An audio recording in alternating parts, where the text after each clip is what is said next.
আসসালামু আলাইকুম প্রিয় দর্শক, জানিয়ে দেব আজকের বিশেষ খবর। আপনাদের সাথে আছি আমি চৈতি। সংবাদে এই রিপোর্ট করছেন তানজিদ হুসাইন। পশ্চিম ইয়েমেনের রাস ইসা জ্বালানি বন্দরে মার্কিন হামলায় কমপক্ষে ৩৮ জন নিহত হয়েছেন। হুথি পরিচালিত সংবাদ মাধ্যম আল মাসিরার সূত্র দিয়ে এ প্রতিবেদন জানিয়েছে রয়টার্স। ইরান সমর্থিত হুথিদের ওপর মার্কিন যুক্তরাষ্ট্র আক্রমণ শুরু করার পর এটিকে সবচেয়ে বড় হামলাগুলোর মধ্যে একটি বলে মনে করা হচ্ছে। আল মাসিরা টিভি বলছে, মার্কিন সেনাবাহিনীর এই হামলার লক্ষ্য হুথি জঙ্গি গোষ্ঠীর জ্বালানি সরবরাহ বন্ধ করা। হামলায় ৩৮ জন নিহত হওয়ার পাশাপাশি ১০২ জন আহত হয়েছেন। হুতিরা হতাহতের যে সংখ্যা বলছে, এ নিয়ে তাৎক্ষণিকভাবে পেন্টাগনের তরফ থেকে কোনো কিছু জানানো হয়নি।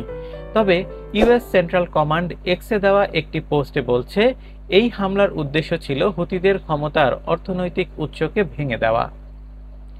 গত মাসে হুতিদের বিরুদ্ধে বড় আকারের হামলা শুরু করে যুক্তরাষ্ট্র।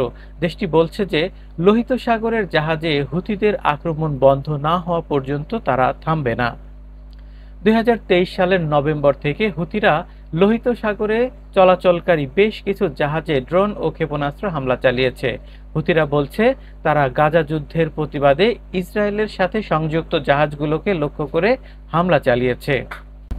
গাজায় ২ মাসের যুদ্ধবিরতির সময় তারা জাহাজে হামলা বন্ধ করে দেয়। যদিও গত মাসে গাজায় ইসরায়েলের আক্রমণ আবারও শুরু হলে হুথিরাও হুঙ্কার দিয়েছিল তারা আবারও লোহিত সাগরে জাহাজে হামলা চালাবে। তবে শেষ পর্যন্ত হামলার কোনো দাবি এখনো করেনি হুথিরা। জানুয়ারিতে ডোনাল্ড ট্রাম্প ক্ষমতা গ্রহণের পর থেকে বৃহস্পতিবারের হামলাটি সবচেয়ে বড় হামলাগুলোর মধ্যে একটি ছিল। হুথি কর্মকর্তারা জানিয়েছে, মার্চ মাসে ২ দিনের মার্কিন হামলায় ৫০ জনেরও বেশি মানুষ নিহত হয়েছেন। পশ্চিম ইয়েমেনের রাস ইসা জ্বালানি বন্দরে মার্কিন হামলায় কমপক্ষে ৩৮ জন নিহত হয়েছেন। হুথি পরিচালিত সংবাদ মাধ্যম আল মাসিরার সূত্র দিয়ে এ প্রতিবেদন জানিয়েছে রয়টার্স।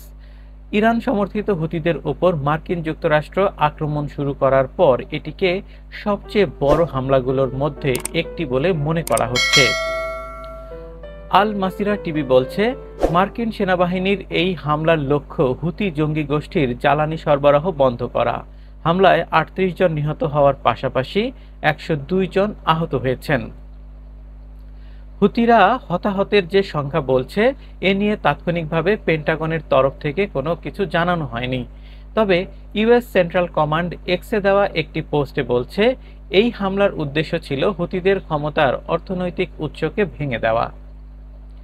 গত মাসে হুতিদের বিরুদ্ধে বড় আকারের হামলা শুরু করে যুক্তরাষ্ট্র। দেশটি বলছে যে লোহিত সাগরের জাহাজে হুতিদের আক্রমণ বন্ধ না হওয়া পর্যন্ত তারা থামবে না। ২০২৩ সালের নভেম্বর থেকে হুতিরা লোহিত সাগরে চলাচলকারী বেশ কিছু জাহাজে ড্রোন ও ক্ষেপণাস্ত্র হামলা চালিয়েছে। হুতিরা বলছে, তারা গাজা যুদ্ধের প্রতিবাদে ইসরায়েলের সাথে সংযুক্ত জাহাজগুলোকে লক্ষ্য করে হামলা চালিয়েছে। গাজায় ২ মাসের যুদ্ধবিরতির সময় তারা জাহাজে হামলা বন্ধ করে দেয়। যদিও গত মাসে গাজায় ইসরায়েলের আক্রমণ আবারও শুরু হলে হুথিরাও হুঙ্কার দিয়েছিল তারা আবারও লোহিত সাগরে জাহাজে হামলা চালাবে। তবে শেষ পর্যন্ত হামলার কোনো দাবি এখনো করেনি হুথিরা। জানুয়ারিতে ডোনাল্ড ট্রাম্প ক্ষমতা গ্রহণের পর থেকে বৃহস্পতিবারের হামলাটি সবচেয়ে বড় হামলাগুলোর মধ্যে একটি ছিল।